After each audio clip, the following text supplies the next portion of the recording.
Hola, hola, ¿me Se le escuchan? escucha, Se profesor. escucha, ¿Sí me escucha? sí, sí, licenciado, se escucha. Ya, también se está grabando, ¿no? Ya, Sí, entonces, bueno, yo estaba presentándome, ¿no? Yo ya les dije mi nombre, yo soy Valentín Mamani y he tenido la suerte de formarme en el exterior como en Bolivia, ¿no? Es bueno tener esa experiencia porque puedes hacer algunas comparaciones, ¿no? Con las universidades del exterior, ¿no? Y te sirve de mucho. Yo voy a hablarles mucho de, bueno, historia de la ciencia. Esa es la materia, ¿no? El título, pero en realidad la ciencia es un mundo muy aparte y es una forma del conocimiento. Yo voy a hablar así un poquito, muchos quizás no me van a entender. Si es que no me entienden, por favor, pueden interrumpir y decirme, acláreme esta parte, no hay problema, ¿no? Quizás voy a hablar un poco en algunas partes un poco abstracto, ¿no? Ejemplo, por ejemplo, ahorita está diciendo, la ciencia es una forma de conocimiento, no es la forma de conocimiento, es una. Hay varias formas de conocimiento, ¿sí? Entonces, la historia de la ciencia es una forma de conocimiento, ¿no? Y eso es, si no, hay una pregunta que yo les voy a hacer, ¿no? ¿Qué es ciencia, por ejemplo, no? ¿Sí? Un concepto de ciencia, ¿no?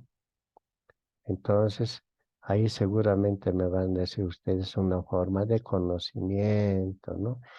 Que tiene un lenguaje específico, que es de forma rigurosa y preferentemente se auxilia del lenguaje matemático, así, los que son positivistas. Y los que tienen una formación cualitativa, quizás no me dirán del lenguaje matemático nada, ¿no? Entonces, yo voy a tratar, tengo diapositivas, sí, para pasarles. Voy a pasar diapositivas, pero no soy tan de la idea de las diapositivas. Es una forma de enseñanza, sí. Es más, digamos, ameno, demostrativo, sí, ¿no? Pero un poquito hay que ubicarnos, ¿no? En el espacio y en el tiempo y qué es ciencia.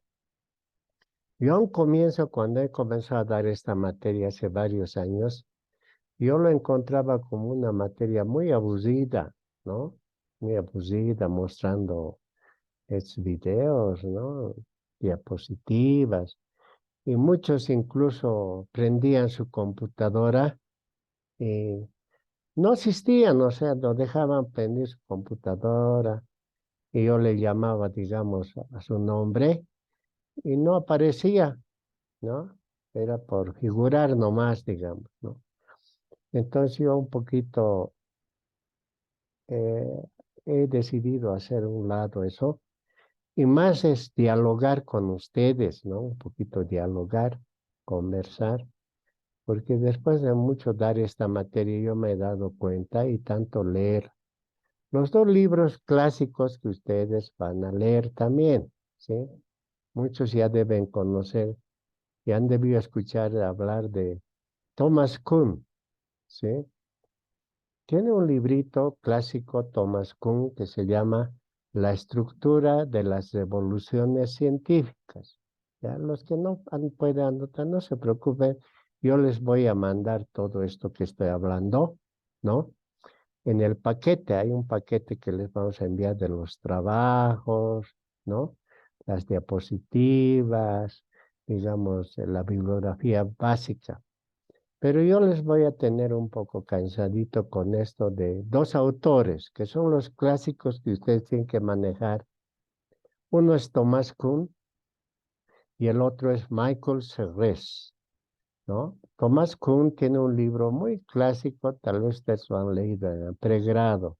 Se lee en algunas carreras en el pregrado, ¿no? El libro que tiene Thomas Kuhn se llama La estructura de las evoluciones científicas, ¿sí?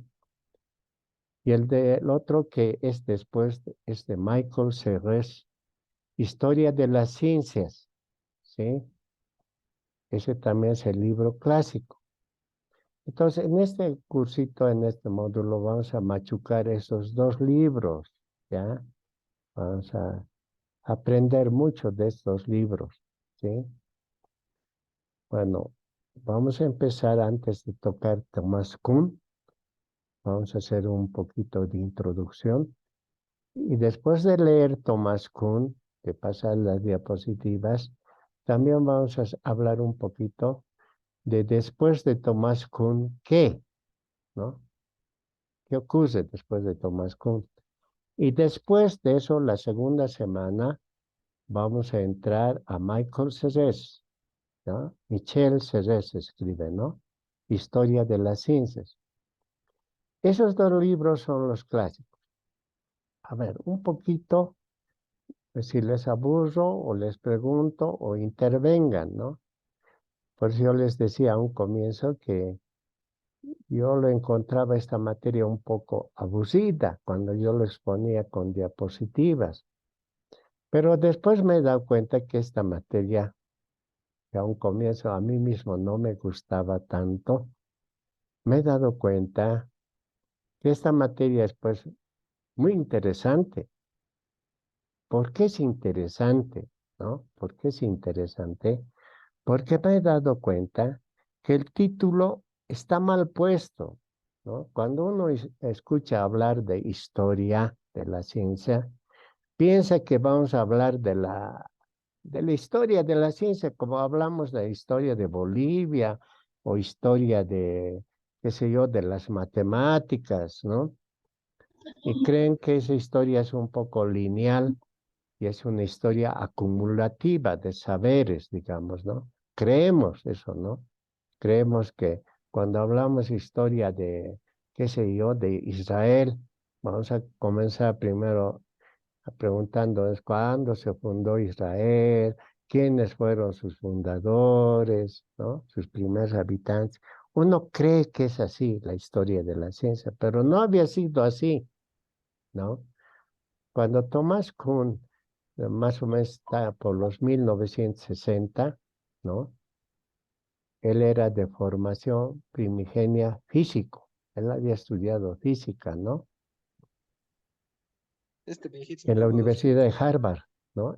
Por entonces, en los años 60, la Universidad de Harvard, no sé si ustedes han escuchado hablar, era una universidad, una de las mejores del mundo, ¿no? Paradójicamente, hoy día Harvard ya no es una de las mejores, ¿sí? ¿No? Pero esa vez el que salía de Harvard era pues, realmente una eminencia, ¿no? Y Thomas Kuhn había salido de Harvard, ¿no? Y lo más curioso es que Thomas Kuhn, una vez que sale de Harvard como físico, ¿no? También se interesa, ¿no? Por la historia de la ciencia y le invitan en varias universidades del mundo a dar esta materia, Thomas Kuhn, ¿no? Pero él cuando comienza a dar esta materia, él se da cuenta justamente de que la historia de la ciencia no había sido pues de una forma lineal ni acumulativa, o sea, no acumulando hechos, ¿no? Descubrimientos, no había sido eso la historia de la ciencia. Entonces, van a ver ustedes en la historia de la ciencia, ¿no? Que más bien hay dos clasificaciones cuando lean Thomas Kuhn, ¿no? Él habla de la historia normal, ¿sí? Entonces, para Thomas Kuhn, ¿qué es la historia normal? ¿No? La historia normal la componen todas las ciencias, ¿ya? Las ciencias naturales, las ciencias sociales, ¿no? Pero él, como se había formado en física, ¿no? Él era parte de las ciencias naturales, ¿no? Y los físicos son bien rigurosos en su materia, ¿no? Ellos manejan leyes físicas, ¿sí? Entonces Tomás Kuhn, cuando ve las ciencias normales, clasifica las ciencias, todas las ciencias, matemáticas, física, sociología, como las ciencias normales, ¿no? Así clasifica Tomás Kuhn. Pero, como su formación era de las ciencias exactas, ¿no? Como los matemáticos, físicos, biólogos, así, él era muy estricto en su formación y maneja él mucho las leyes físicas, las leyes matemáticas, ¿sí? Y lo más curioso es que después Tomás Kuhn, en un momento dado de su vida, dando clases, se pregunta, ¿cómo es esto en las ciencias sociales, en las ciencias humanas? Quiero decir, en la filosofía, en la sociología, ¿no? Y él se pregunta si habrá leyes, ¿no? En las ciencias sociales, en las humanas, como hay leyes en las matemáticas y en la física, ¿no? Y cuando él se pregunta eso, él se pone a estudiar filosofía, ¿no? Y se da cuenta que en la filosofía, en la sociología, no había leyes como había en la física, ¿no? Entonces, él se pregunta y dice, si hubiera leyes en la sociología, en la física, ¿no? Él estudiaría de forma rigurosa la filosofía, la psicología, la sociología. Es por eso que él comienza a detectar, ¿no?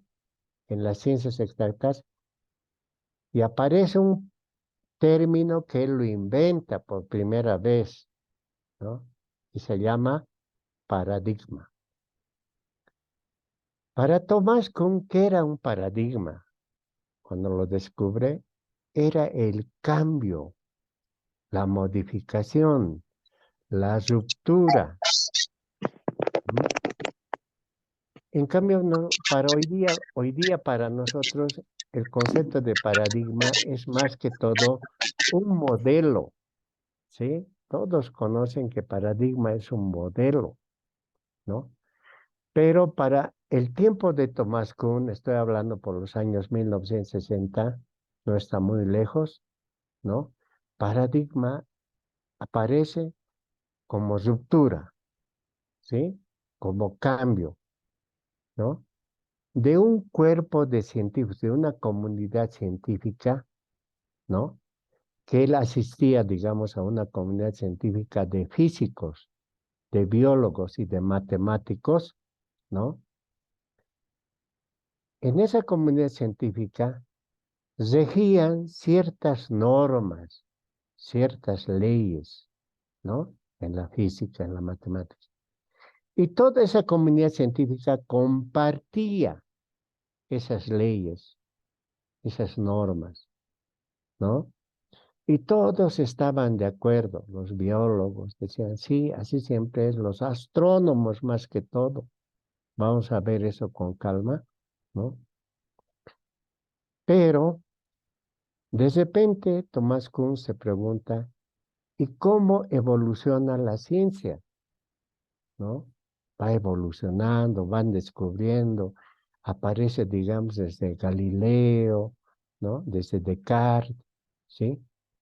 Ahí está Newton, ¿no? Todo eso lo vamos a ver con calma, solo estoy haciendo una introducción muy general, así panorámica, ¿no? Al detalle lo vamos a ver, ¿sí? Él estudiando a Galileo, por ejemplo, en su tiempo de Galileo, juraban que el centro del universo era la Tierra. Eso ustedes ya lo conocen, ¿no? Juraban que más bien el Sol daba vueltas en torno de la Tierra, porque observaban ellos desde la Tierra.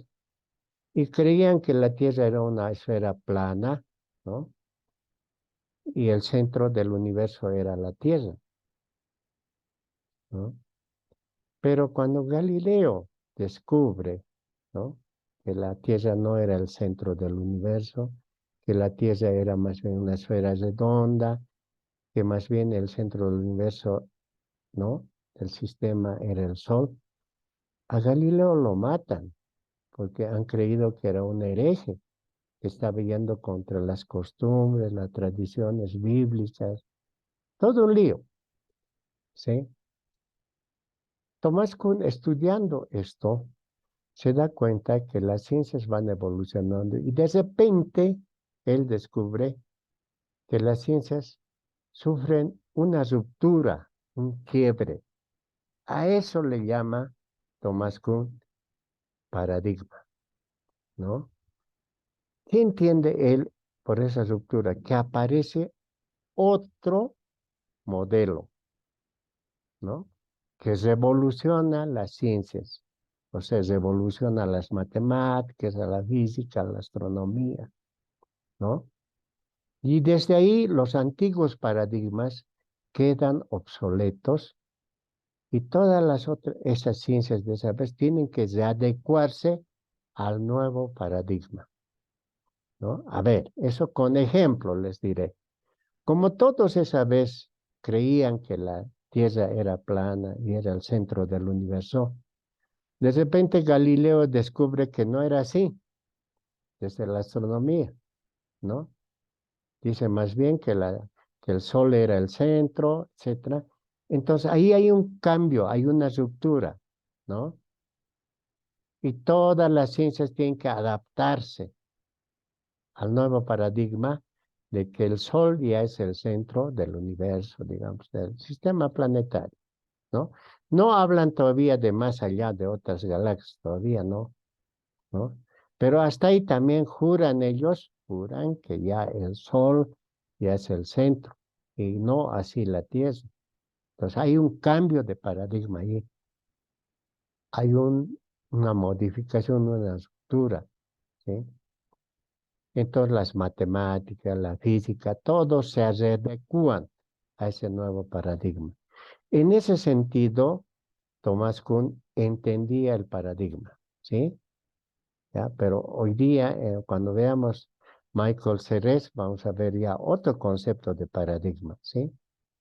Entonces, por favor, yo voy a entrar un poquito, voy a salirme del tema. Yo quería preguntarles a ustedes, así libremente, ¿cuántos tienen una formación en las ciencias exactas?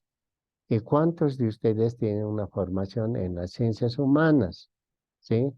Quiero decir, cuando digo ciencias humanas, ciencias sociales, quiero decir si son sociólogos, filósofos, psicólogos, ¿no?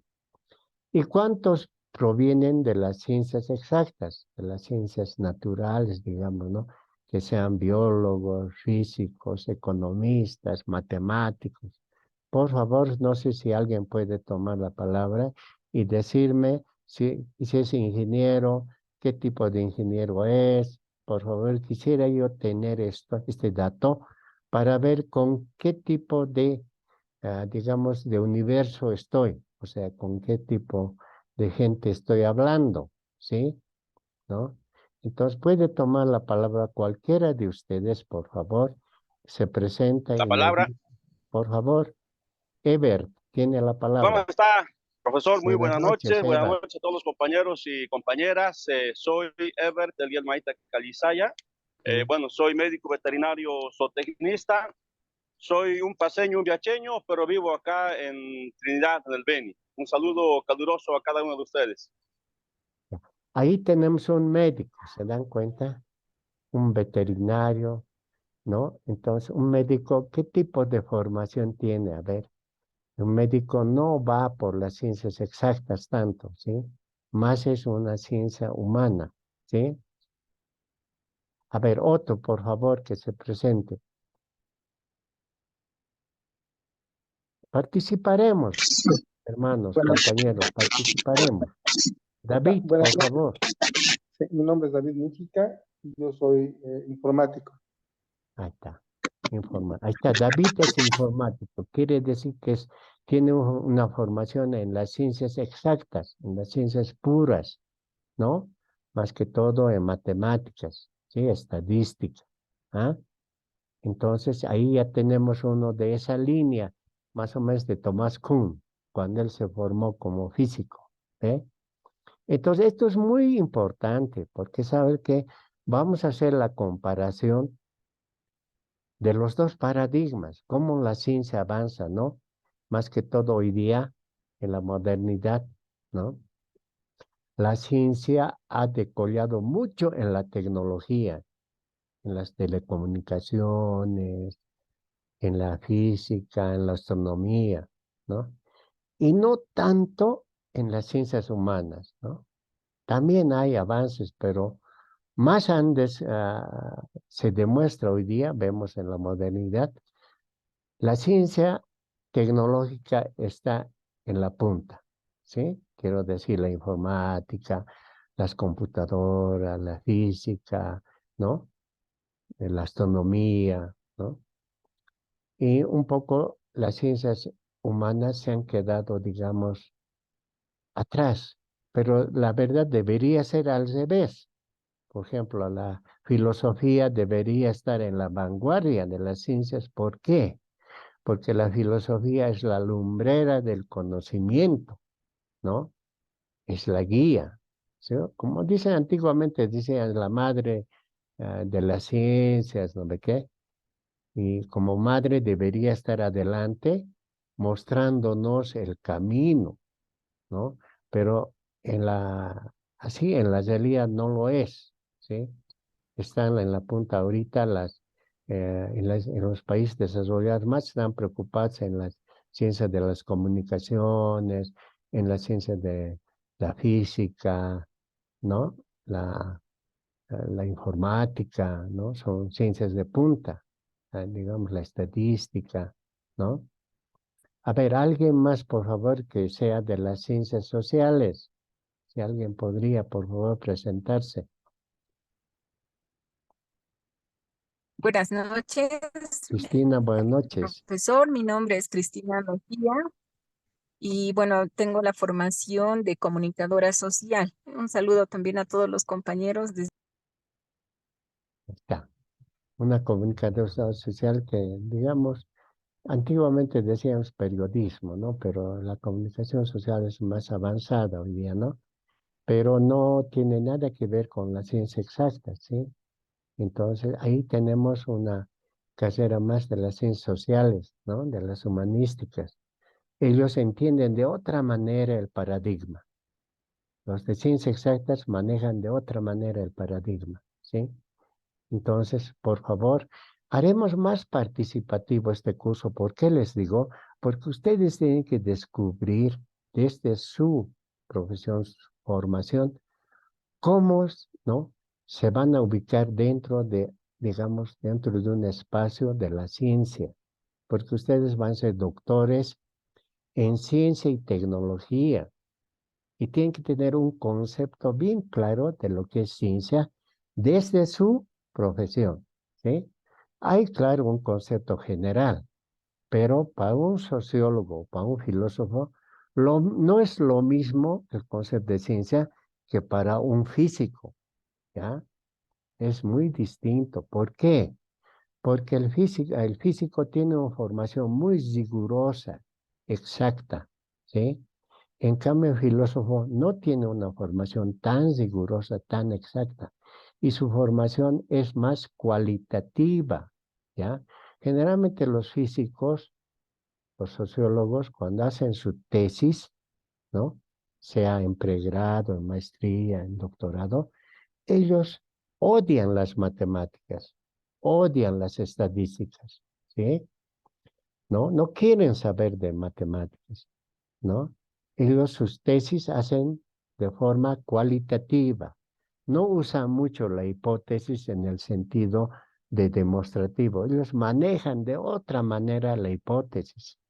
No así como aquel físico, como aquel matemático o el informático la hipótesis es muy distinta para ellos, ¿sí?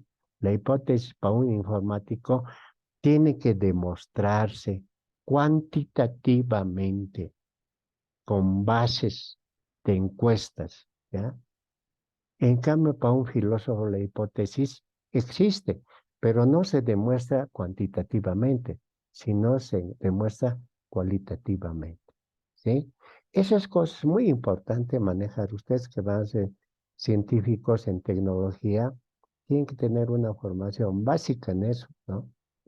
A ver, un poquito más, ¿alguien quiere, por favor, intervenir, aclarar algo desde su horizonte, por favor?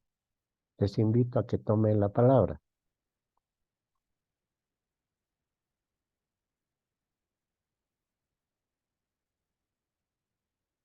Hola, Marisol Beltrán, está en sala. Gerald Valdés, Richard Severich, Sergio, ¿no? Zené Oscar, Ever, Liz Poma, ¿no? Por favor, David, Jorge Emilio, ¿no? Cali Chávez, Aramayo, por Buenas favor, noches, doctor. por favor, opinen, hablen, porque así van a entender la materia. Si no, no va a tener sentido la materia. Tenemos que sacarle jugo a esto, por favor. Luis Bedia, tiene la palabra. Gracias, doctor. Buenas noches y buenas noches a todos los compañeros. Me presento, mi nombre es Luis Enrique Bedio Ochoa, de profesión arquitecto del Departamento de La Paz. Ya, un arquitecto. A ver, arquitecto Luis Bedia, ¿tú nos puedes aclarar, por favor, en qué línea vos te clasificas? O sea, más o menos te clasificas en las ciencias exactas o en las ciencias sociales, o es una tercera ciencia. ¿Qué es la arquitectura? ¿Es una formación estricta? ¿Es más arte o es más social?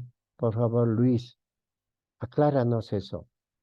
Respecto a ello, puedo indicar que la arquitectura es ciencia y arte, doctor.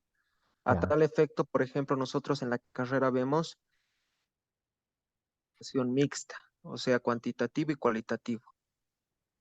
ya, ya. Ahí está, manejan ellos.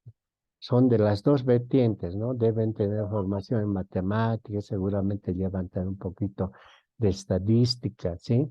Y también manejan el arte, el diseño, ¿no? La arquitectura es arte. Pero por suerte, a ver, Luis, yo he podido, bueno, yo me he formado aquí en la UMSA, los años 84, salí arquitecto, pero después tuve la suerte de irme becado al Brasil, ¿no? Hacer mi posgrado en arquitectura. Allí yo he visto lo siguiente, ¿no?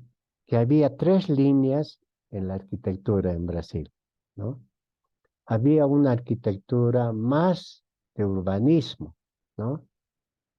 ¿No? Había posgrados, maestrías en urbanismo, ¿sí? Doctorados en urbanismo. Pero también había otra vertiente de arquitectura, de más diseño, de arquitectura, de más arte, ¿no? Diseño. Y también había otra línea que era de arquitectura, digamos, más estructuralista, más tecnológica. Estos arquitectos vivían, digamos, en un laboratorio, un galpón grande. Ahí estaban los arquitectos ensayando materiales de construcción en el laboratorio, ¿no? Digamos, montaban un prototipo de una vivienda y lo medían. ¿Qué medían? Medían, digamos, el comportamiento de la vivienda en cuanto al conforto térmico, o sea, si era agradable, cómo teníamos que hacerlo agradable con la temperatura, ¿no? Que no tenía que ser muy caliente, muy frío, ¿no? Y había laboratorios de viviendas y que creaba, digamos, generaba tipos de ambientes, ¿no? Mucha calor, poco calor, así, ¿no? Ensayaba en ese laboratorio, digamos, tipos de impactos en las paredes, ¿no? Ensayaban, digamos, desgaste de materiales, cómo el sol con el intemperismo desgastaba el material, ¿no? Unos arquitectos más de una formación técnica y tecnológica, ¿sí? Medían la temperatura en el ambiente, ¿no? Ensayaban vigas, ensayaban, digamos, tipos de techos, ¿no? Muy distinto a los urbanistas, ¿ve? En cambio, aquí debe haber ya ese tipo de escuela. Yo viví eso, ¿no? Entonces había arquitectos que eran a la vez ingenieros, ¿sí? Aquí no hay eso, ¿no? Allá hay arquitectos que son ingenieros, que ellos hacen cálculo estructural, al mismo tiempo diseñan edificios bellos, casas bellas, mezclan las dos cosas, lo que tú has dicho, el arte, ¿no? Con las ciencias exactas. Aquí todavía no hay eso, pero va a llegar. Algún momento se va a dar un posgrado donde mezclen las dos ciencias, ¿no? Las exactas con las artes. Por favor, ¿alguien más podría presentarse y comentarnos desde su horizonte cuál es su paradigma? Por favor. Muy buenas noches, profesor. Sí. ¿Qué se llama, por favor, su nombre? Gracias, doctor. Mi nombre es Juan Cristóbal Rojas Roque. Soy de Ya, profesión ingeniero agrónomo, también del departamento de La Paz. ya. Bueno, al tener esa profesión ingeniero agrónomo, si bien nosotros manejamos un poco, digamos, el tema de las variables, vayamos a decir en las ciencias exactas, las variables cuanti y cualitativas, pero más estamos enfocados en las variables cuantitativas, doctor. Exacto. Ellos son cuantitativos, porque son formados ingenieros, ¿no? Hacen cálculos, ensayan suelos, miden tipos de suelo, ¿no? Entonces yo le comentaría, bueno, yo estuve en los años 90 en Brasil cuando vi becado, estuve más o menos desde los años 90 hasta el 2010, ¿no? 2010 estuve allí. Esa vez la maestría era 3 años y el doctorado era 5 años, ¿no? Ahora ya no es tantos años, ¿no? Ahora una maestría es 2 años y el doctorado es 3 años, ¿no? Se ha cortado bastante, ¿no? Pero les comentaré en cuanto a lo que dijo ahorita el agrónomo. Yo he visto allá laboratorios de agronomía donde plantaban eucaliptos, pero el eucalipto es un tipo de eucalipto allá que crece un eucalipto tropical, no es el eucalipto que aquí tenemos, ¿sí? Ese eucalipto tropical desarrollaba más o menos en 10 años, ¿no? Pero cuando yo fui a visitar un laboratorio de los agrónomos, ahí pues cualquier cantidad de eucaliptos en pequeños, ¿no? Así pequeñitos que lo hacían crecer en bolsitas de plástico, y así pequeñitos ya los seleccionaban, ¿no? Como ellos con la vista nomás decían, este eucalipto no va a servir y lo desechaban y seleccionaban, este eucalipto sirve así y plantaban. Allá en Brasil hay una ley que dice, por cada árbol que saques, tienes que plantar dos. La ley es así allá, ¿no? Entonces, ellos mantienen sus bosques, ¿no? Había una ley que era prohibido hacer pesca con red, era permitido pescar con esa varita, ¿no? Hay una vara así, con anzuelo, eso sí. Aquel que era pescado poniendo red en el río, directo a la cárcel, así, iba a la cárcel. Entonces los brasileños tienen esas leyes y eso hace que allá su fauna, sus bosques se mantengan, ¿sí? En cambio aquí no. Pescamos y hemos acabado ya con la trucha antigua, ya no hay carache, el PGC se está perdiendo, ¿sí? Entonces más hay la trucha japonesa, ¿sí? Entonces eso es porque no sabemos cuidar nuestra fauna, ¿no? Hacemos desbosques y estamos creando desiertos en Bolivia, ¿no? De aquí a poco, si no entramos en conciencia, Bolivia va a ser un desierto, ¿sí? Las leyes aquí solo sirven para mostrar, ¿no? Y nadie se respeta. Entonces, vean cómo en países un poco, Brasil es un país desarrollado, allá ellos tienen conciencia de su país y aman su país, ¿no? Raro brasilero van a ver por aquí viviendo, ¿no? ellos retornan a su país y trabajan por su país, hacen investigación, ¿no? Entonces, las investigaciones allá son muy distintas. A ver, les voy a dar el ejemplo, ¿cómo era? Donde yo estaba en un laboratorio de estructuras como arquitecto. Allí nosotros teníamos nuestros docentes, decíamos nosotros ese galpón, le decíamos el gallinero, ¿no? ¿Por qué le decíamos el gallinero? Porque en ese galpón grande, en el medio estaban todos los docentes sentados, los tutores, ¿sí? Estaban prohibidos estos docentes de trabajar en otro lugar. Tiempo completo, dedicación exclusiva a la universidad, ¿no? Entonces entraban 8 de la mañana, salían en la tarde. Todo el día lo tenías a tu tutor ahí, sentado. Y nosotros, ¿dónde estábamos?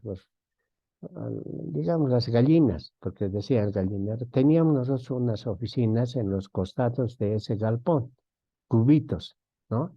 Y cada uno tenía su cubito y ahí adentro estaba uno, digamos, estudiando, produciendo, escribiendo, ¿no? Y tu tutor en la mañana te veía entrar y salir, ¿no? Te miraba, ¿sí? Entonces todo el día uno iba a la universidad, entraba en la mañana, salía al mediodía a almorzar, volvía a entrar a la 1:30 y a las 6 salía.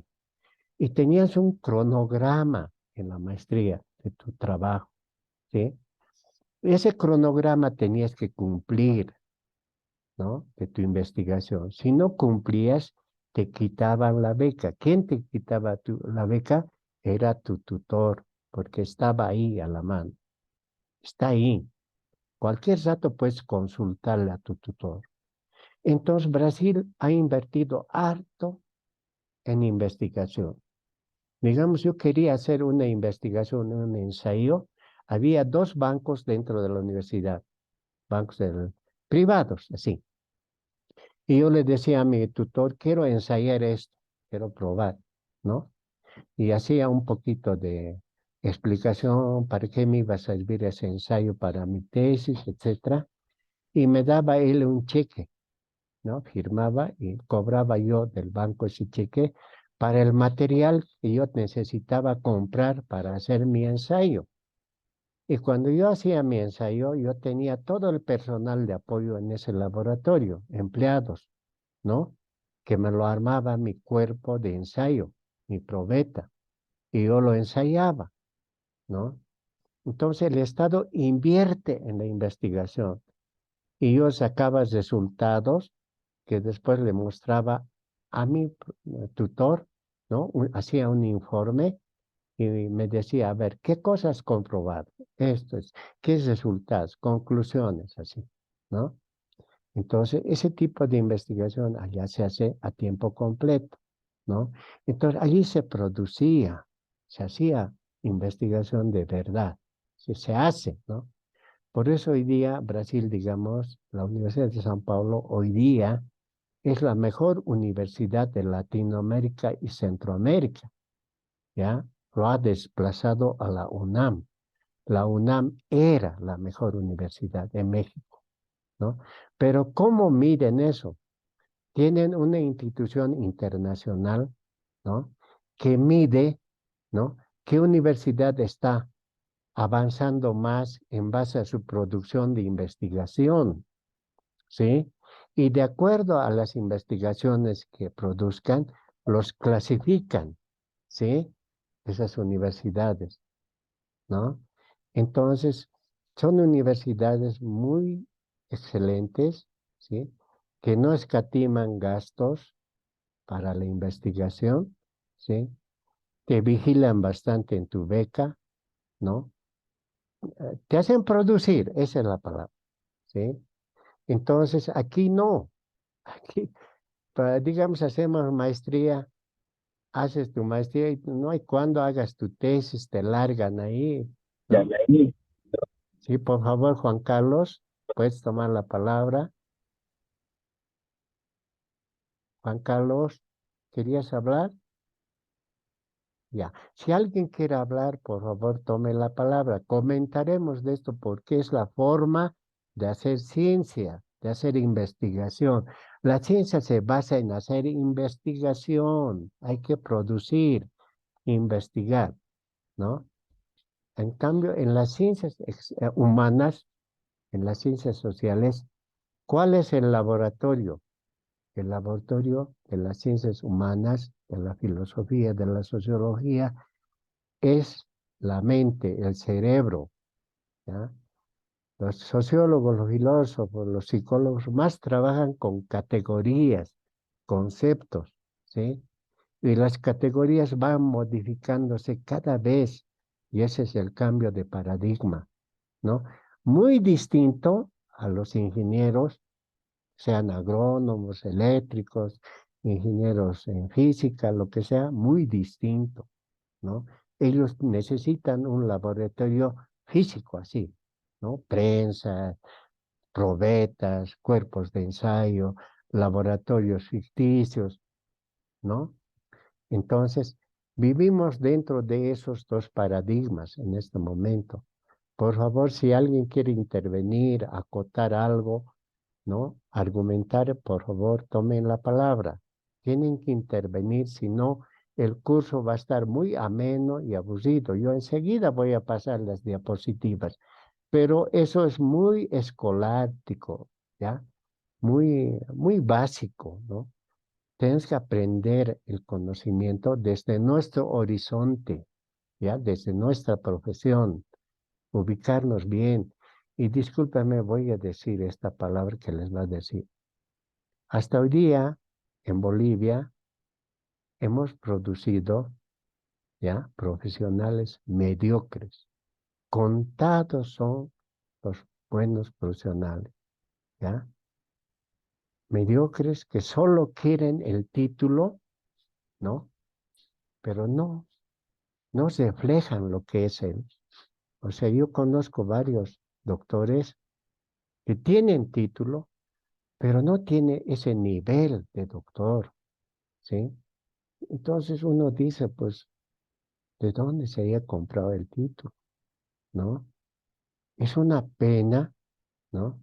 Que en nuestro país, ¿no? Peor con este populismo que hemos caído 17 años, nos hemos ido para atrás en la academia. No hay investigación en Bolivia, ¿ya? Yo les voy a contar, digamos, en Estados Unidos, donde he tenido la suerte de hacer un seminario, allí hay cualquier cantidad de doctores también. En la India, en Irak, cualquier cantidad de doctores. Pero el problema es igual que en Bolivia. Esos doctores no tienen ni nivel, nada de decir doctor. No es solo en Bolivia esto, ¿ya? En Europa ocurre, ¿no? Realmente cuando te preguntan, cuando vas al exterior, ¿dónde ha salido doctor? Hasta da vergüenza decir dónde ha salido. ¿Mm? O tienes que mentir, o mejor decir no tengo doctorado. Simplemente soy un licenciado. Porque cuando dices que eres doctor, te dicen, qué bien. A ver, veamos dónde estudió usted y listo. Con decir que dónde has estudiado, ya te lo dicen todo, ¿no? Algunas veces yo decía, allá en Estados Unidos, yo he salido de la OMSE. ¿Y dónde está esa universidad? No descolla la OMSA. En Bolivia es una de las mejores universidades todavía. Pero internacionalmente la OMSA, para nada, discúlpenme, no figura, ¿no? Las buenas universidades figuran en el escenario académico internacional, son conocidos. Entonces, ¿quiénes tenemos que producir esa calidad? Somos nosotros, los docentes y los alumnos, ¿no? Tenemos que preocuparnos de merecer un título, ¿no? Si seguimos así como estamos, va a ser triste nuestra historia, ¿no? Y solo en Bolivia nos van a hacer valer, en el exterior, para nada, ¿no? Entonces, por favor, yo enseguida voy a entrar a las diapositivas, pero vamos redundando un poco sobre la ciencia, ¿no? ¿Qué es ciencia? ¿Para qué sirve la ciencia? ¿Quiénes producen ciencia? ¿No? ¿A quién sirve hoy día la ciencia? ¿Sí? Porque sirve hoy día la ciencia. La ciencia tiene patrones hoy día, ¿no? La ciencia ya se ha instrumentalizado, se ha comercializado, ¿no? Eso es un tema muy aparte. A ver, ¿alguien me puede decir desde su perspectiva, su concepto de ciencia, de su profesión, cómo ve él la ciencia? ¿Qué es para él la ciencia, por favor? ¿Tiene la palabra?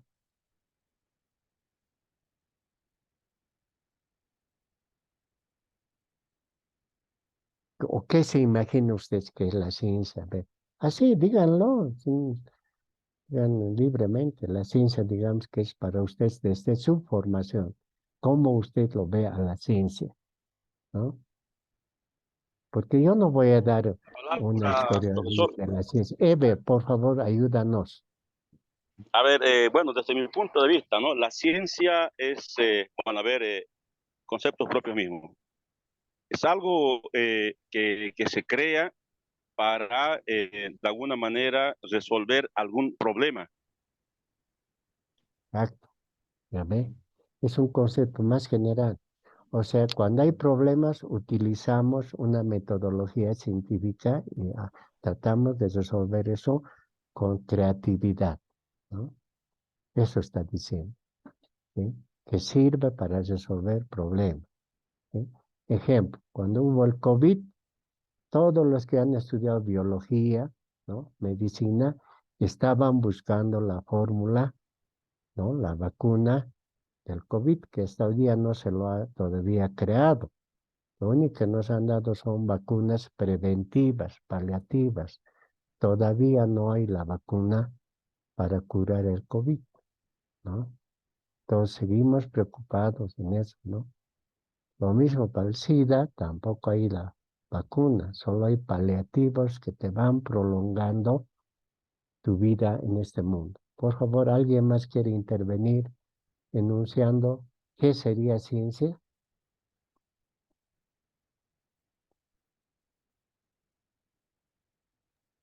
Buenas noches, licenciado. Por favor. Generalmente cuando se habla de ciencia, siempre se habla de algunos principios y métodos que se siguen para hacer una investigación, ¿verdad? Y en campo actualmente, por ejemplo, del área de ingenierías, como por ejemplo lo que es informática, es lo mismo, ¿no? También se recurre ya actualmente a principios y métodos de investigación y toda esa situación. Porque, bueno, hace años yo veía que las tesis y proyectos de grados en el área de ingeniería informática, por ejemplo, no consideraban algunos aspectos como son, bueno, consideraban pero de manera diferente, ¿no? Como son las metodologías actuales que se aplican en las ciencias sociales. En el área de ingeniería informática, estoy hablando de que como son hace unos 20 años, no aplicaba de la misma forma que en las ciencias sociales, se aplicaba de una manera diferente. Simplemente buscaba alguna manera de poder realizar algo como una especie de técnica, ¿no? Y eso yo he visto como hace unos 20 años. Y estos últimos, cuando he estado haciendo algunos cursos, hasta en el área de ingeniería informática, ingeniería de sistemas y otras carreras, ya es necesario que se recurra tal vez a metodologías de investigación similares a lo que son en las ciencias sociales, para hacer monografías, tesis y esa situación. Bueno, por lo menos yo pienso que ha cambiado algo, ¿no? Y como le digo, ¿no? La ciencia como la percibimos es el uso de principios y métodos para investigar algo, ¿no? Y llegar a algún punto. Eso sería, licenciado. Gracias, Sergio, gracias. A ver, Iliapa Calizaya Martín, denos desde su horizonte el concepto de ciencia.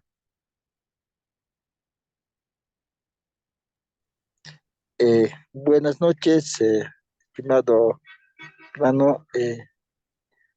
Sí, es muy importante este tema.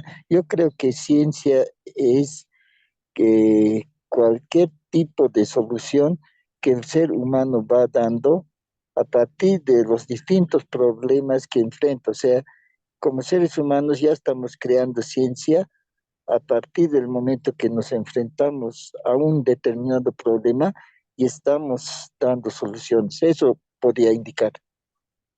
Gracias, sí, es exacto. Martín es politólogo, es de las ciencias humanas, ¿no? Es de las ciencias sociales, ¿sí? Es muy distinto ese concepto para un ingeniero, ¿no?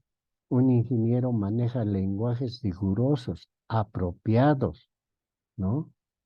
Más que todo lenguaje matemático.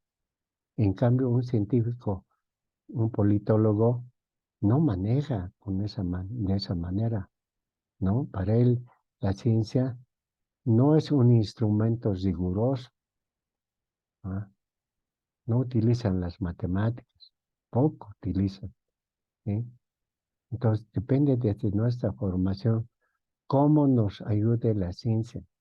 Ahora hay tipos de ciencias, ¿no? Formas de conocer. Hay ciencias positivistas, ciencias cualitativas, ¿no?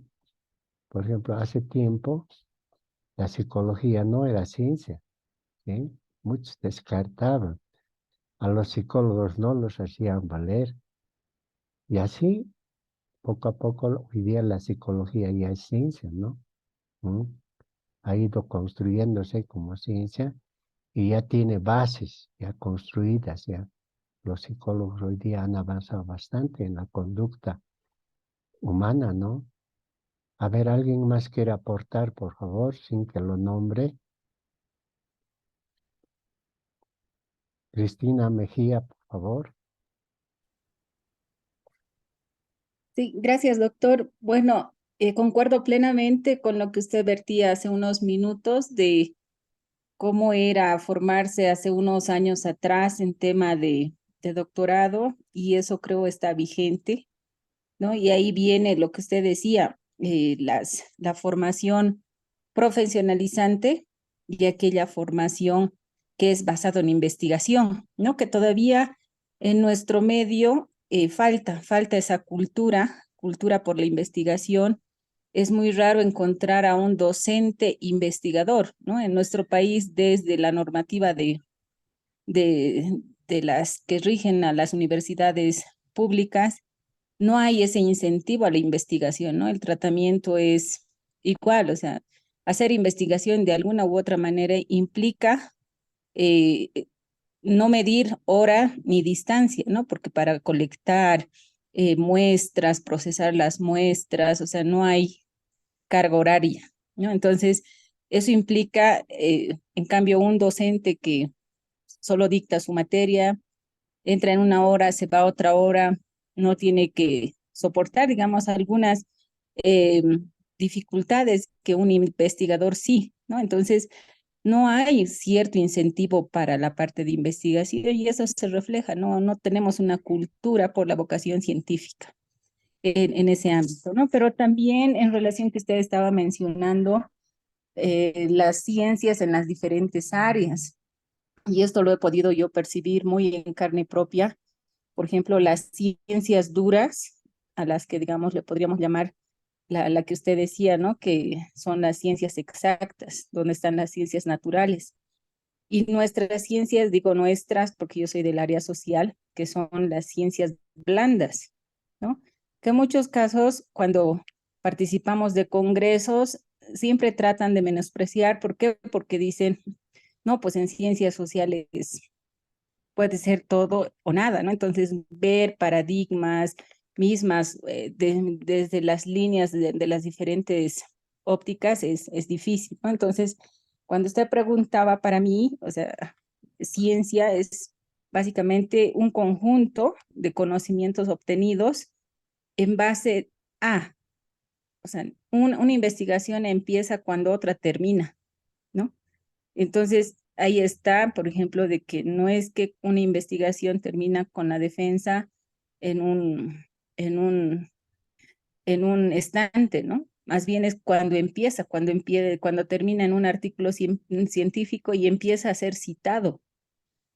Y realmente los que lo citan van validando el trabajo de ese profesional que ha generado ciencia, ¿no? Entonces, para mí es un conjunto de conocimientos que se han obtenido sobre diferentes estudios, y estos pueden ser de diferentes maneras, ¿no? Desde la observación, razonamiento, y dependiendo del área, ¿no? Ya sean las áreas naturales, duras que les llamo yo, o las blandas, ¿no? Que son netamente las ciencias educativos, culturales, ¿no? Donde están ciencias económicas, arquitectura, derecho, ¿no? Todo lo que son humanidades, el área de ciencias sociales.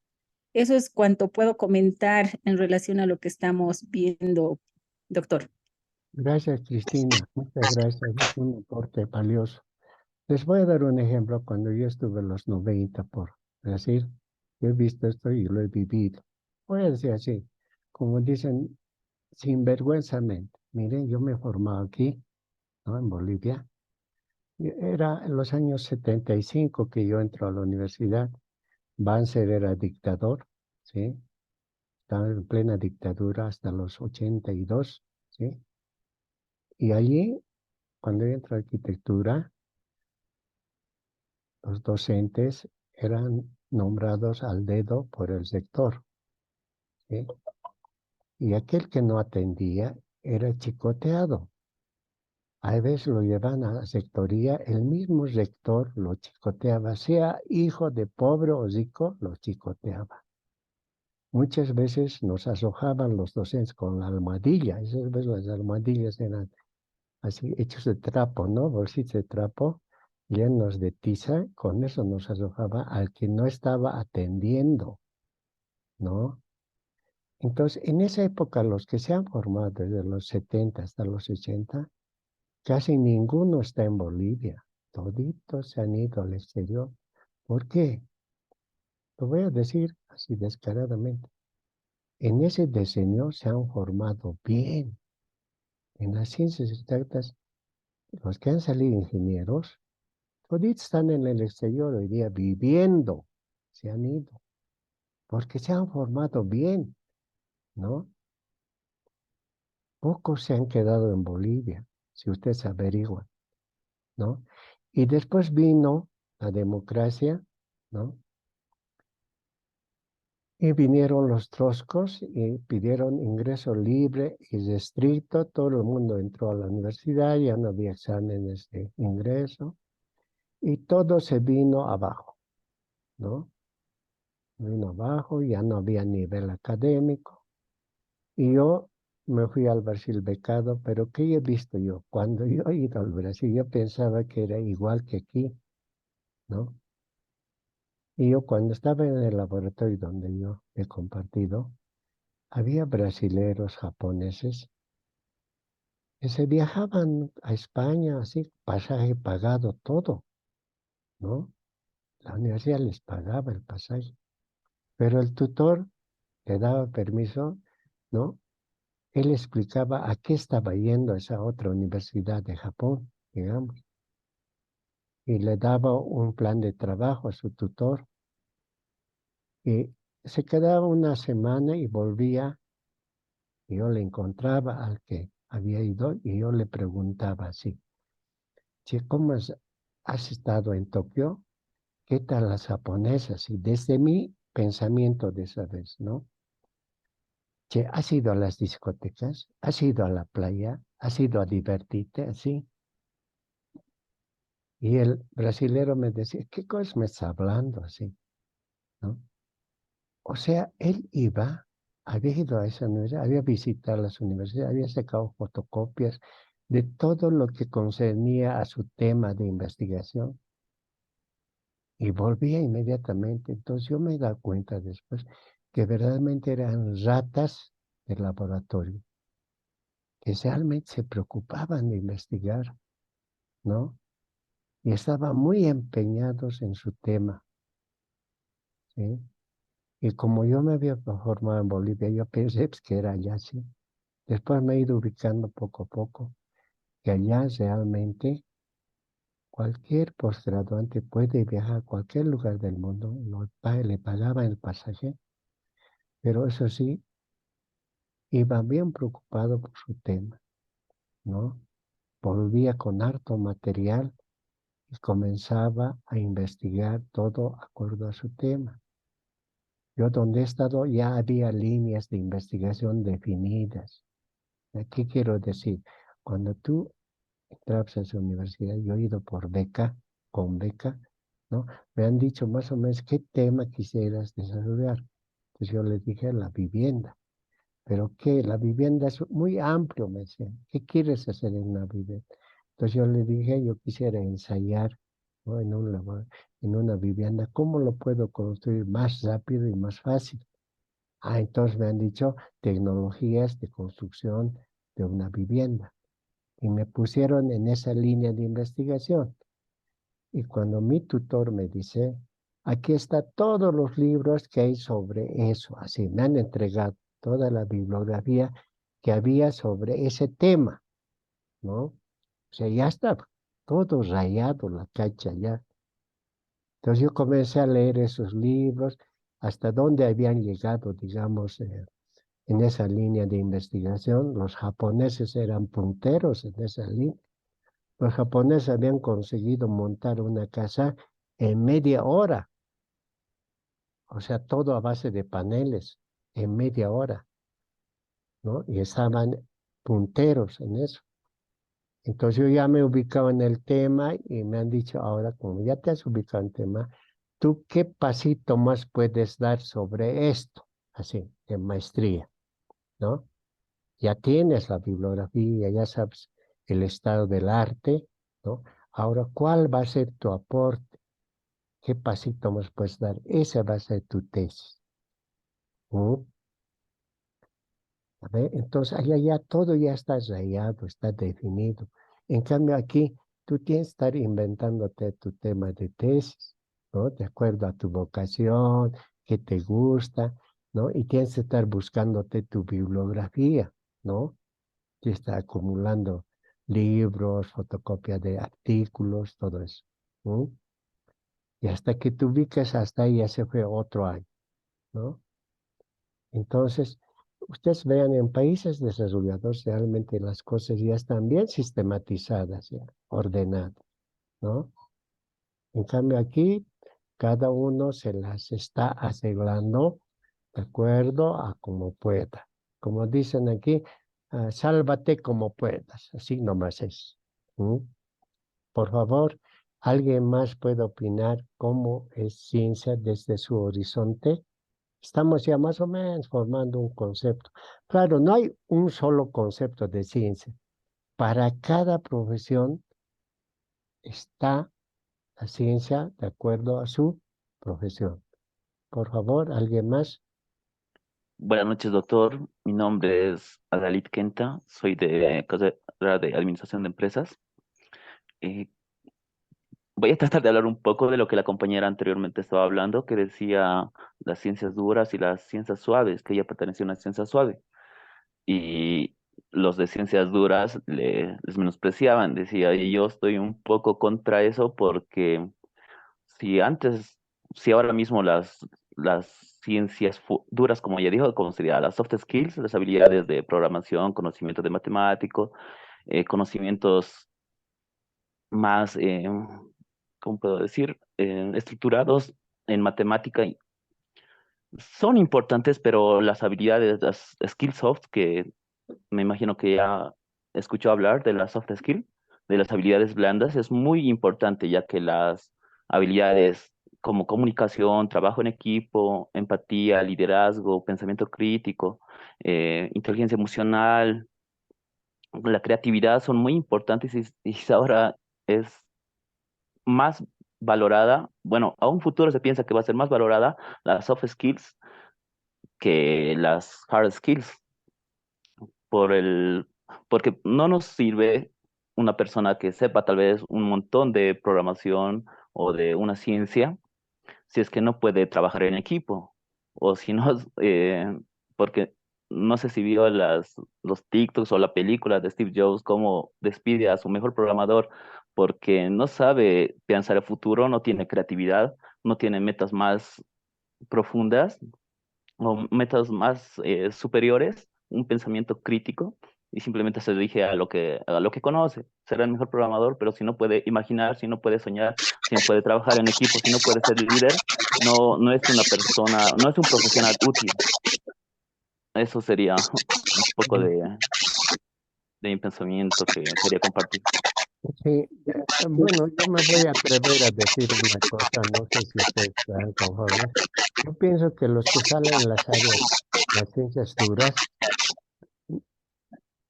son formados más estrictamente, ¿no? Los van a ver a los ingenieros, Ay, son más creo, hay una serios. distorsión de ruido y no dejo Sí, escuchar bien. David, por favor, apaga tu micrófono, David. Gracias, David. Ya. Mire, los que se forman en las ciencias puras, exactas, los van a ver los ingenieros, son bien serios, estrictos, ¿no?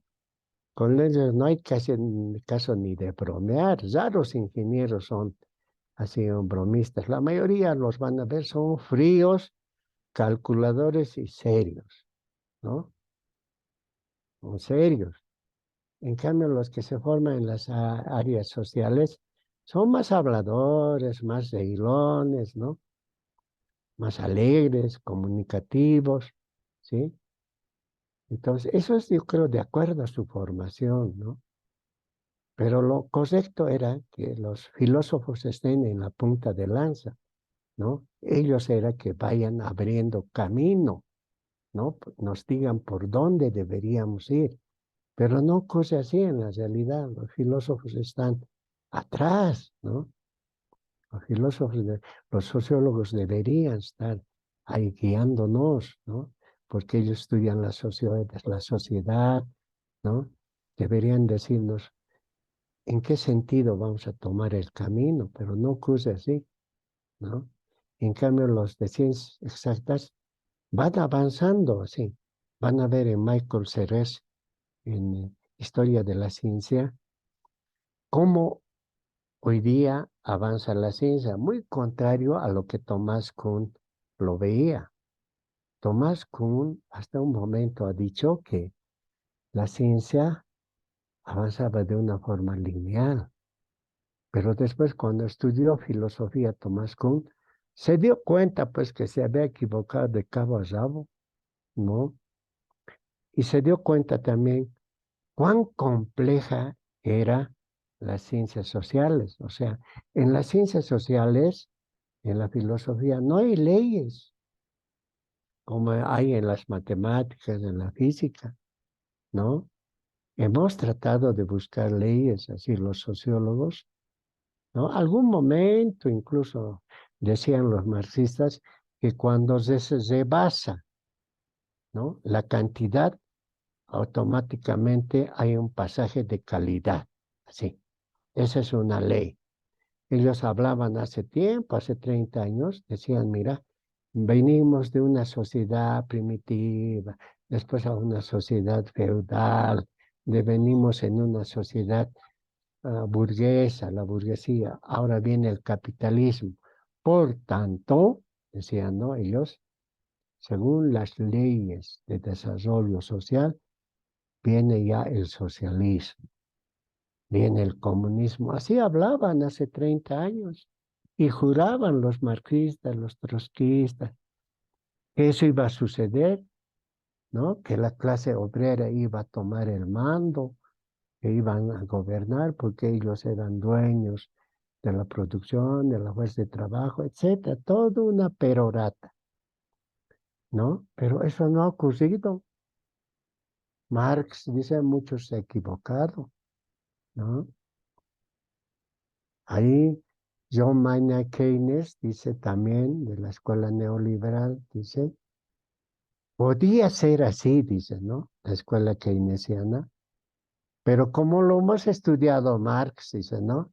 Hemos evitado que suceda eso, ¿no? Entonces dices, si no hubiéramos evitado, se hubiera cumplido lo que Marx dijo, así, cosas así, ¿no? Muchos buscaban las leyes, les decían, por eso es que Thomas Kuhn se pone a estudiar filosofía y ahí se da cuenta que en las ciencias blandas, como ustedes dicen, el estudio, en ahí no hay leyes y ahí es más complicado, es más complejo que en las ciencias duras. Las ciencias duras existen leyes, ¿no? Y tú puedes estudiarlo exactamente, pero también tiene sus límites. En cambio, en las ciencias blandas no hay un paradigma que dure mucho tiempo. En cambio, en las ciencias blandas, los paradigmas cada año casi se están renovando, ¿no? Un poquito voy a adornar yo y enseguida pongo las diapositivas, con eso vamos a matar, ¿no? Y es diapositivas a disposición de ustedes, ¿sí? ¿No? Thomas Kuhn veía esto, ¿sí? Miren.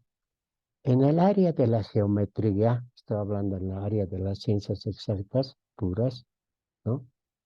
Primero lo estudia, digamos, hay un famoso matemático antiguo, Euclides, ¿no? Dice la geometría euclidiana, que es plana, ¿no? Ellos estudian el triángulo, el cuadrado, etcétera, ¿no? Hay leyes en la geometría, van a ustedes ver cuando han estudiado geometría, ¿no? Que sumado los dos catetos, la cuadratura de los catetos, ¿no? Da la hipotenusa, etcétera, ¿no? El que sabes cosas, ya sabe calcular más o menos geometría.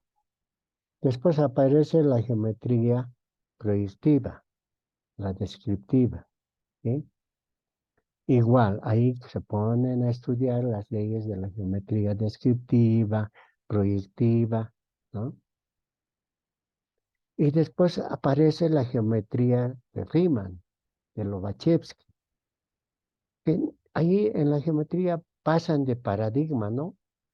Juraban que todo en la Tierra, ¿no?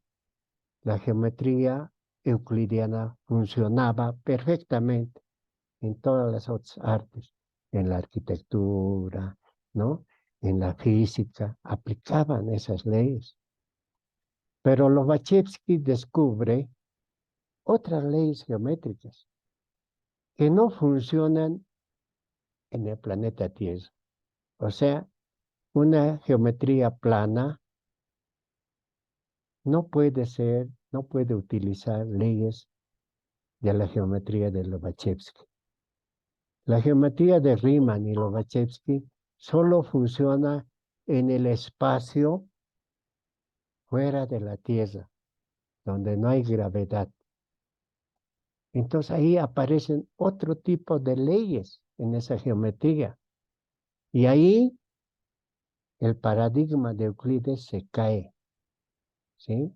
Sus modelos, sus leyes se limitan solamente en la Tierra, ¿no? A ver, un ejemplo voy a dar. En la geometría proyectiva, una línea siempre viaja recta y en el infinito se une dos líneas paralelas en el infinito, parece que se unieran, ¿sí? Esa es geometría proyectiva. Pero en la geometría de Riemann, una línea recta no viaja recto en el espacio. Cuando está viajando recto, esa línea, ¿no? Puede chocar con un planeta o con un satélite. Y ahí acaba esa línea recta. Pero no ocurre así en la realidad. Esa línea recta en el espacio, fuera de la Tierra, se desvía. O sea, sufre un cambio en su ruta, ¿no? Y no choca con ese planeta. Ahora, ¿a qué viene esa línea recta? Viene aplicando, digamos, una luz que emite de lejos una estrella que nació hace millones de años. Esa luz demora en viajar en el espacio. Y esa luz, según la ley de Euclides, se supone que esa luz está viajando de forma lineal recta, ¿no? Pero Riemann descubre que no es así, que esa luz evita chocar con un satélite, con un sol, con una estrella, un planeta, y sigue viajando. No atraviesa ese cuerpo, sino curvea. Y es otra ley. ¿Mm? Entonces, hasta ahí nos hemos dado cuenta, hoy día en el área de las geometrías, que hay leyes que funcionan en ciertos espacios y en otros tipos de espacios ya no funcionan. Tal vez Kuhn ha buscado esas cosas cuando ha querido estudiar filosofía y ha dicho, puede ser que encuentre yo leyes, ¿no?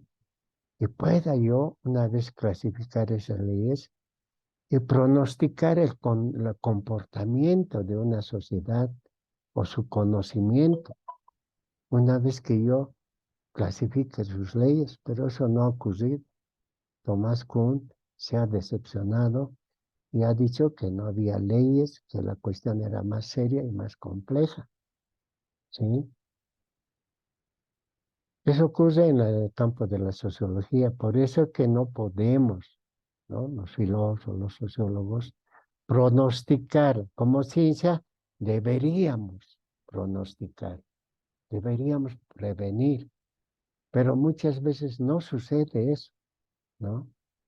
Solamente podemos decir a cierto momento, trabajar con hipótesis, basarnos en la estadística, tomar muestras, aplicar paquetes, programas, ¿no?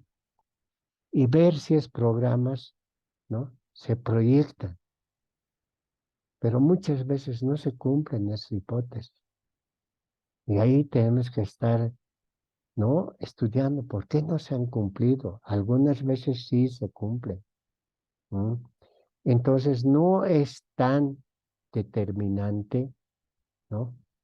En las ciencias humanas decir una cosa así con rigurosidad científica. No funciona. En cambio, en las ciencias puras, exactas, duras, sí funciona. Hay poca probabilidad de equivocarse, ¿no? Ellos, por ejemplo, ya calculan cuando lanzan un satélite cuánto tiempo va a tardar en llegar a la Luna o a Marte, ¿no?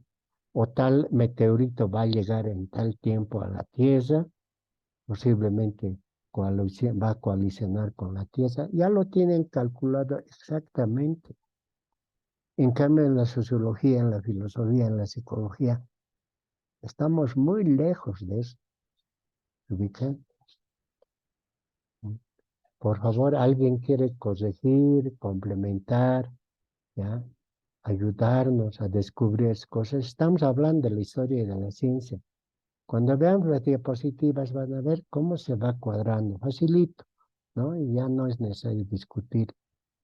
Por favor, alguien más intervenga y pasaremos a las diapositivas y por hoy día daríamos por terminar la clase, pero ya les anticiparé el trabajito de esta clase. Esta semanita vamos a trabajar Tomás Kuhn, lo vamos a pulir bien, ¿ya? Con Chuis, ¿no? Pero el trabajito de esta semana es que ustedes me hagan un resumen del libro de Tomás Kuhn. Me lo hacen un resumen apenas en 3 páginas, ¿ya? Tamaño carta, ¿sí?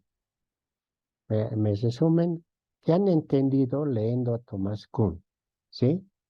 Desde su concepto, desde el primer paradigma que descubre. Tomás Kuhn se mueve totalmente en las ciencias duras. No habla nada de las ciencias blandas. Entonces ahí ustedes van a ver la rigurosidad, cómo él maneja como físico las revoluciones científicas. Entonces el trabajito es eso. Les voy a poner en el programa, pero ya pueden adelantarse. Tienen que leer el libro de Tomás Kuhn, ¿ya? Y hacerme un resumen en 3 páginas, nada más. Cómo trabaja Tomás Kuhn, cómo va revisando sus paradigmas, con qué tipo de comunidad científica trabaja Tomás Kuhn, ¿no? Y cuántos conceptos tiene Tomás Kuhn sobre paradigmas. No tiene solo un concepto, varios conceptos tiene Tomás Kuhn sobre paradigmas. Entonces, si me dan un minutito, yo voy a instalar las diapositivas, me voy a retirar un ratito y enseguida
Hay un tema, ahora como se ha apagado la computadora, Ya.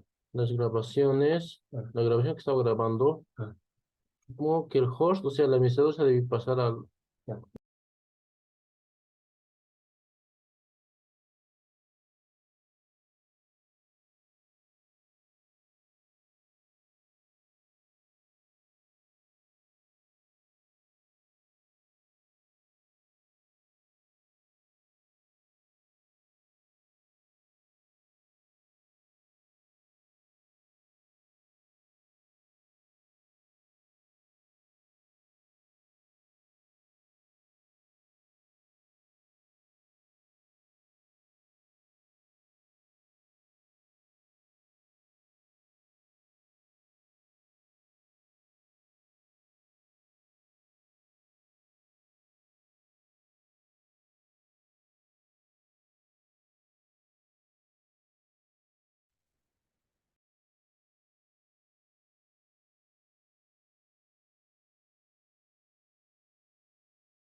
Gerard Valdés, pásame el administrador, por favor.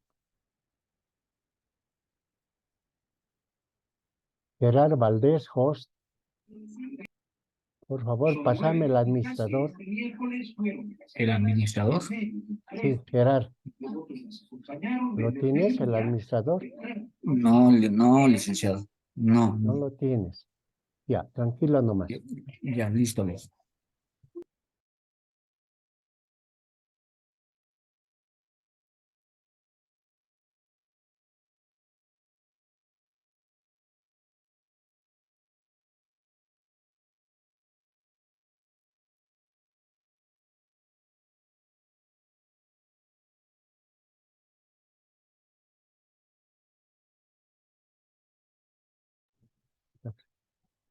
Gerard.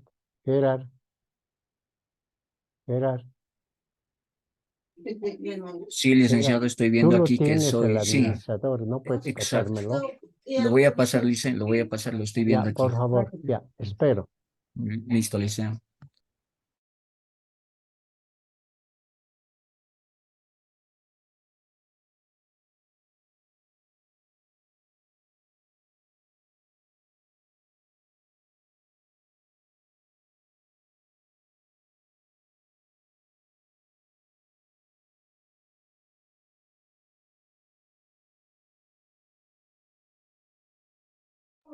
Ya es administrador, licenciado.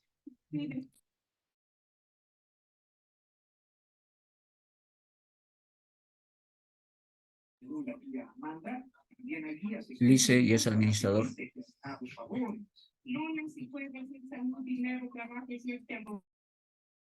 Y ya está, gracias. Gerard, gracias.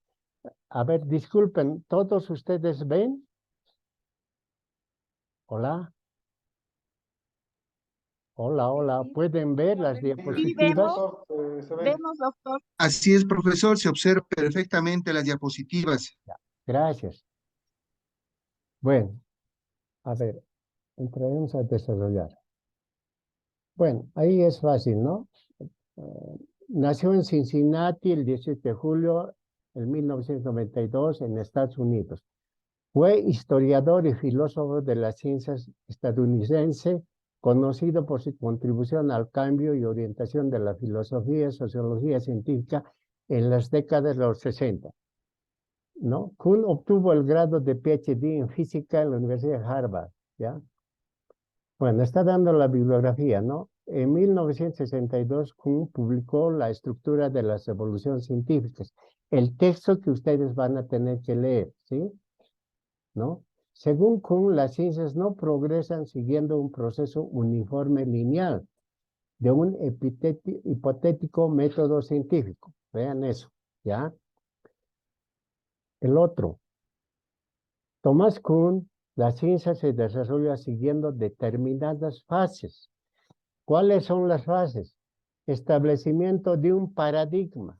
Ya se establece en una comunidad científica un paradigma donde toditos lo obedecen como si fuera una norma religiosa bíblica. ¿ya? Esa se llama ciencia normal. O sea, todas las ciencias de esa vez, la física, la astronomía, la química, ¿no? Esa vez no se llamaba química, sino se llamaba alquimia, ¿no? Ellas se llamaban ciencia normal. Pero de repente viene una crisis. Ya les he dicho qué tipo de crisis viene, ¿no? Allí se da un cambio y se da la revolución científica. Y ahí se establece un nuevo paradigma, donde todos estos nuevamente se van a regir ya a ese paradigma. Y esa va a ser la nueva ciencia normal. ¿Sí? ¿Qué es un paradigma? Está el concepto de Thomas Kuhn. Para Thomas Kuhn son un conjunto de conocimientos y creencias que forman una visión del mundo, o sea, una cosmovisión, en torno a una teoría prevaleciente. Ah, vean, una teoría que domina, ¿no? Esa vez dominaba la teoría física, ¿no? En determinado periodo histórico, ¿ya? ¿Qué es un paradigma? Son modelos capaces de ser copiados o emulados, siendo la base para crear un consenso de conocimientos científicos. Cada paradigma se instaura tras una revolución científica que aporta respuestas a los enigmas que no podían resolverse en el paradigma anterior. Una de las características fundamentales del paradigma es su inconmensurabilidad, o sea, no se podía medir, ya que ninguno podía considerarse mejor o peor que otro. ¿Ya? O sea, quiere decir que había varios paradigmas. ¿Ya?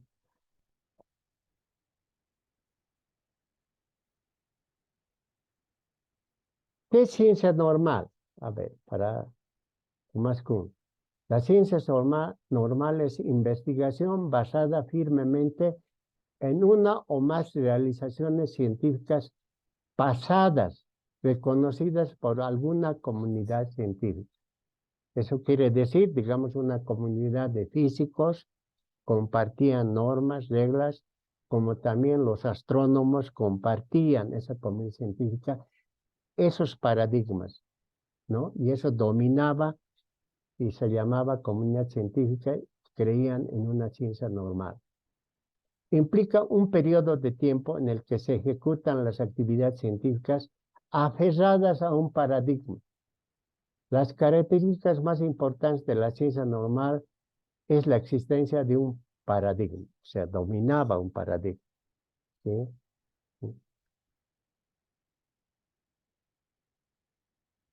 Crisis, bueno, ya saben, cuando se da una revolución científica, ¿no? Es la condición previa y necesaria para el nacimiento de una nueva teoría. Ya les he explicado eso, cómo ha ocurrido con Galileo, ¿no? Se inicia con la confusión de un paradigma, ¿no? La teoría nueva es una respuesta directa a la crisis.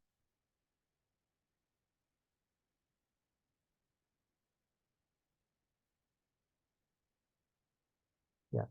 Bueno, ¿qué es una revolución? Ya saben ustedes, ¿no? Aquí, fases, ¿no? Aquí da un ejemplo, ¿no? Con ejemplos, ¿no? Establecimiento de un paradigma en las fases. La Tierra es el centro del universo. El Sol y los demás planetas giran alrededor de la Tierra. Eso era aquella vez, cuando existía Galileo, ¿sí? ¿Cómo practicaban esa ciencia normal? Los científicos crean modelos y fórmulas que explican el movimiento de los planetas. El más popular es el ciclo epiciclo de Claudio Ptolomeo. En la época de Ptolomeo, ¿no? El año 85 al año 165 después de Cristo. Crisis. ¿Cómo viene el cambio de paradigma? Las fórmulas de Ptolomeo resultan muy complicadas y no corresponden a las observaciones que ya habían descubierto, ¿no? Entonces ahí se da una revolución científica. Está dando un ejemplo. Muchas ideas nuevas empiezan a florecer, entre ellas la de Nicolás Copérnico.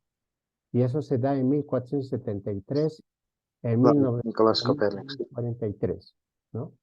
Que estipula que el Sol, esta vez ya es, ¿no? El Sol ya había sido el centro del universo y no la Tierra. Y los demás planetas giraban alrededor de la Tierra, ¿no? Es un ejemplo, ¿no? Ahí viene el establecimiento de un nuevo paradigma también, esto en el campo de la astronomía.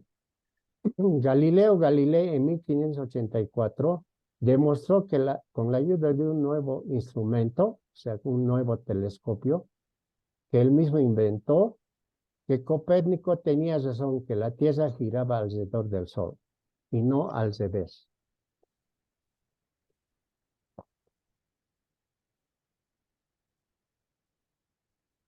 Bueno, aquí demuestra que, ¿no?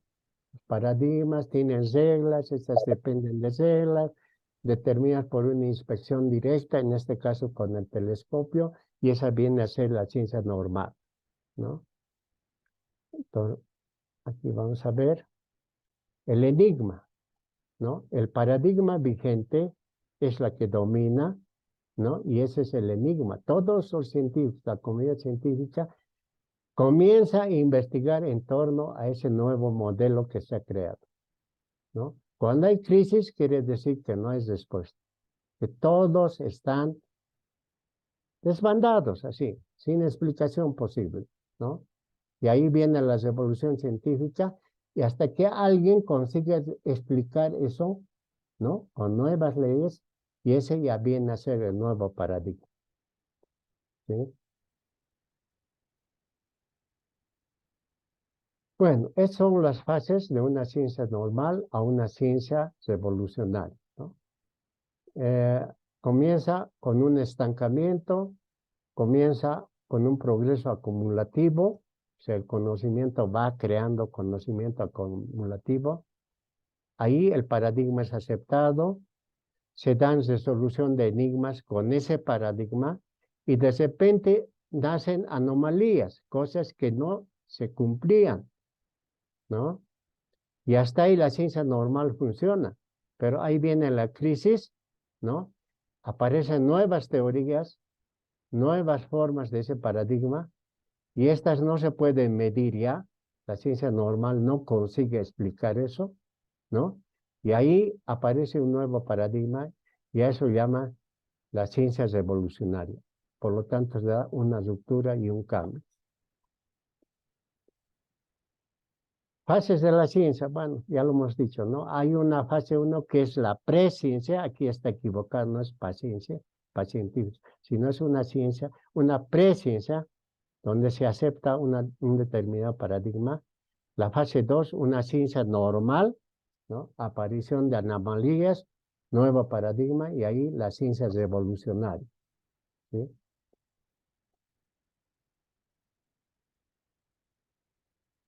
Esto ya lo hemos dicho anteriormente.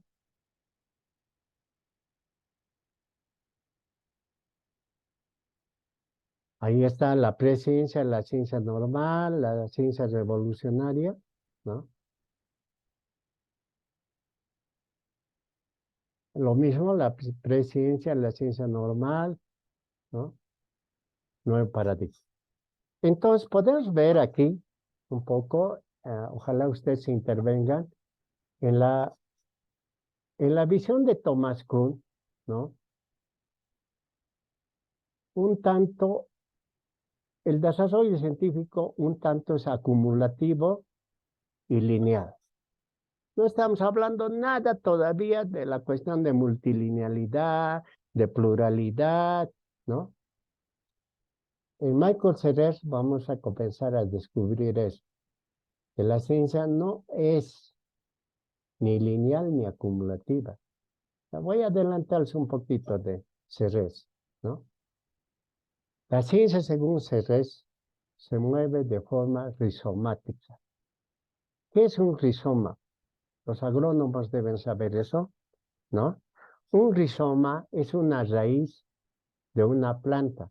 Puede ser, en este caso, el bambú. Su raíz del bambú se llama rizoma, ¿no? Del césped que tenemos en casa, que decimos chiji, ¿no? El sintético, su raíz de ese chiji, de ese césped natural, es rizomático. ¿Qué quiere decir rizomático? Que se mueve dentro del suelo aleatoriamente, sin ningún sentido lineal. Se forma, crece de forma aleatoria, no lineal, no tiene sentido, no es previsible, ¿no? En CESES eso lo demuestra, porque la ciencia moderna no es previsible, o sea, no se puede determinar, ¿ya? Entonces, yo he dado solamente una pincelada general sobre Thomas Kuhn, ¿ya? Vamos a ahondar la próxima clase un poquito sobre Thomas Kuhn y vamos a también ver, después de Thomas Kuhn, ¿qué? ¿Qué viene después de esa linealidad acumulativa? ¿Cómo entra, una vez que se da la ruptura con Thomas Kuhn, hasta la linealidad acumulativa? ¿Cómo aparecen las nuevas ciencias? Aparece la psicología, aparecen otras ciencias, totalmente lo desmarcan de lo que es lo acumulativo y lo lineal, ¿sí? Entonces vamos a ver eso, los que tienen interés en esto. Hay un autor mexicano que se llama Carlos Solís, es muy conocido en México, ¿eh? Ha avanzado bastante, es un experto en Thomas Kuhn, y ha avanzado bastante sobre después de Thomas Kuhn, ¿qué viene? ¿No? Cómo ya cambian las ciencias. Hay una ruptura total de la linealidad y la cuestión acumulativa, ¿ya? Por favor, si alguien tiene alguna pregunta, no le quedó claro, estas diapositivas van a estar en el curso, lo pueden ver más tarde o mañana, pueden repasarlo, no hay problema, ¿sí? Revisarlo, ¿no? ¿Alguien tiene alguna duda de lo que yo así he dado una pincelada general de cómo ve Thomas Kuhn en su libro La revolución de las estructuras científicas? ¿Sí? Tiene la palabra, por favor.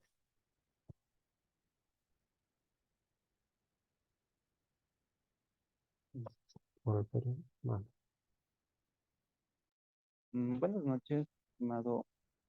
Por lo que entiendo, Thomas Kuhn es como que un personaje que tenía una visión que ha ayudado a tal vez desarrollar el concepto de ciencia paradigma, ¿no?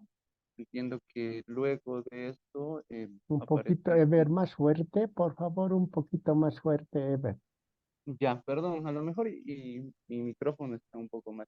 Ya, Bueno, ya. básicamente mi pregunta es esta, ¿no? Estamos estudiaríamos a Thomas Kuhn como una referencia de lo que se creía antes y posteriormente estudiaríamos al otro personaje para ver cómo ha ido evolucionando el concepto de ciencia, ¿no? Es lo que he entendido. No sé si estoy en lo correcto.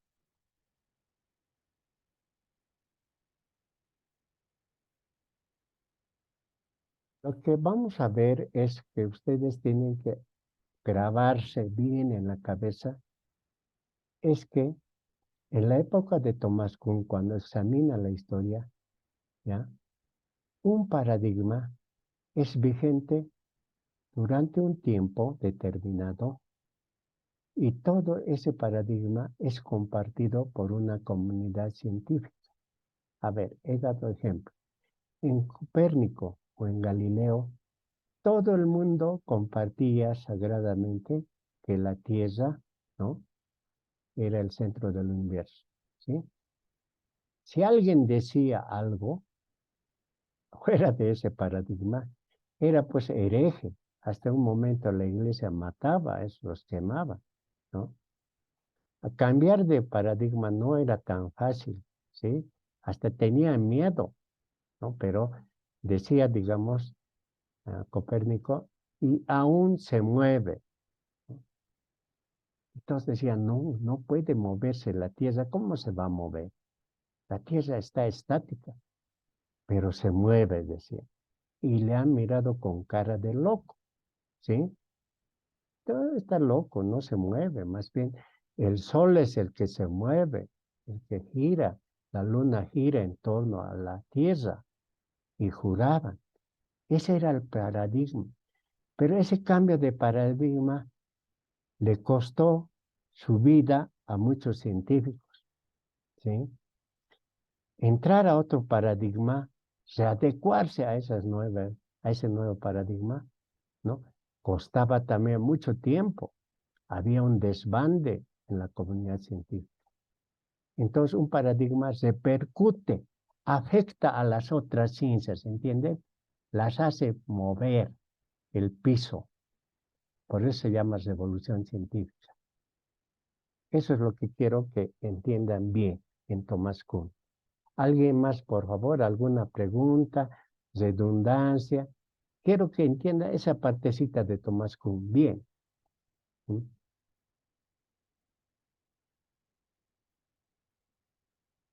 No hay palabras, no hay preguntas, por favor. Alguien que no le ha quedado claro, ¿ya? Esto va a estar mañana en el curso, en la diapositiva. Puede entrar cualquier rato y revisarlo. Esta grabación de esta clase también, ¿sí? No habiendo preguntas, les consulto. ¿Podemos terminar esta clase y vernos el viernes? ¿Ya? Hasta ahí vayan leyendo Thomas Kuhn y me van haciendo el resumen en 3 páginas de este libro de las estructuras de revolución científica de Thomas Kuhn. Ese es el primer trabajito, ¿ya? Me tienen que entregar ese trabajito. Vayan haciéndolo, por favor. ¿Sí? ¿Hay alguna palabra, alguna pregunta, por favor? O terminamos la clase. Nos vemos el viernes. Hay La un palabra, silencio profe. absoluto. A ver, Ever, por favor. La tarea, profe, nos los escribe bien, no lo escuché tan bien. Te escucho un poco entrecortado y excelente, muy, muy interesante, ¿no? Hablar de lo que es la ciencia y lo demás. Yo creo que, profe, descansamos. Nos vemos en la próxima clase. Ya, ¿alguien más quiere alguna pregunta? Yo voy a redundar el día viernes un poco sobre esto, pero voy a profundizar más, ¿entienden? Voy a ver también el textito de Carlos Solís, ¿no? Después de Kuhn, ¿qué? ¿Qué ocurre después de Kuhn? ¿No? Y después, a la otra semana, vamos a entrar al libro de Historia de las Ciencias de Michael Serres, que lo voy a subir también en la bibliografía. Vamos a trabajar estos 2 textos, básicamente, ¿sí? ¿Ya? Vayan consiguiéndose. Está en el Google, pueden bajarlo. Michel Serres, Historia de las Ciencias, ¿ya? Profesor, tengo una duda. Estoy en la plataforma y no se evidencia todavía dónde es que vamos a subir la tarea. No, eso yo les voy a decir el viernes. Háganlo. Yo les voy a indicar, ya va a estar habilitado la plataforma para subirlo. Quizás mañana ya les comuniquemos, ¿sí? Pero vayan leyendo el texto de Thomas Kuhn, vayan haciendo el resumen, ¿sí? Doctor, En ¿usted va a esta subir semana, el libro a la plataforma o podemos bajar cualquier versión del internet? sí, pueden bajar el Thomas Kuhn, está en el Google, pueden bajarlo, tal vez Ok, lo tiene. gracias. Está el libro de Thomas Kuhn en el Google. De Michael Serres también está. Esa es la ventaja que hoy día tenemos con la tecnología, ¿no? Yo creo que mañana ya vamos a subir la plataforma, les vamos a ir explicando en la plataforma cómo va a funcionar este módulo, pero ya tienen lectura y trabajito. Vayan analizando Thomas Kuhn, ¿sí?